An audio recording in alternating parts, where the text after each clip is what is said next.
Et on a fait la première meilleure mi-temps de la saison à domicile. On a contrôlé le match très bien. On a créé d'occasions. On a marqué 2 buts avec des joueurs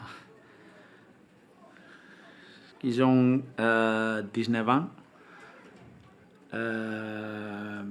La première mi-temps, c'était presque parfait. On a eu quelques problèmes avec Kluivert, côté gauche.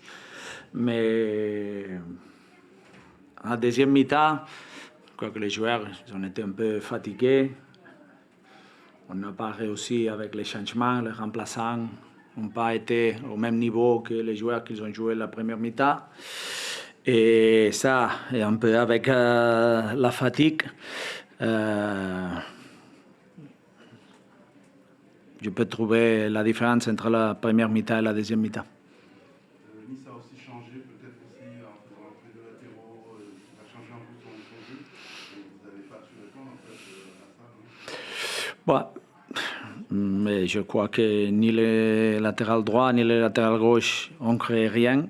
C'était d'autres choses. Je crois qu'on a perdu dans l'axe, on a perdu beaucoup de duels, beaucoup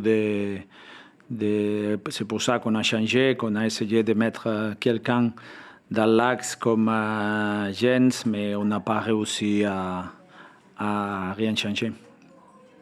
À quel moment tu as senti que le match basculait pour Nice? Oui, après le penalty. Après le penalty, c'est pour ça qu'on a fait le changement de mettre un milieu de terrain de plus pour contrôler un peu plus les ballons. Mais bon, comme je dis avant, les remplaçants d'autres matchs ont fait la différence. Aujourd'hui, non. C'est une défaite, mais bon, ce que tu as vu en première mi-temps, c'est quand même assez encourageant. Le Oui, ballon oui. sortait bien, il y avait vraiment un jeu assez fluide. Oui. La première mi-temps, c'est l'équipe que j'aime voir. C'est une équipe courageuse qui n'a pas peur de jouer avec les ballons, d'avoir la possession, d'attaquer, de chercher les espaces, de trouver l'homme libre. Mais bon, pour l'instant, c'était difficile pour nous de maintenir ce rythme de jeu pendant tout le match. Donc oui, c'est une chose qu'on devra améliorer pour la saison prochaine. Qu'est-ce que tu as pensé de Kamori Doumbia? C'est la deuxième titularisation, deuxième but. Par mi-temps, Jean, première intention, c'était vraiment. Est-ce qu'il t'a vraiment beaucoup plu? Oui, c'est pour ça qu'il a joué du début du match, parce que techniquement, c'est un joueur très bon. Peut-être un des meilleurs joueurs que j'ai eu ici techniquement. Après, quand il va améliorer son rythme de jeu, son adaptation en Ligue 1, il va être un joueur important. Je suis sûr de ça. Et il y a une chose très importante au foot, qu'il marque des buts. Il est proche de la surface, il trouve toujours l'espace pour frapper, et il frappe très bien, toujours au sol. Donc c'est un joueur il peut jouer comme un milieu de terrain, il peut jouer un peu plus haut parce qu'il a la qualité pour le faire.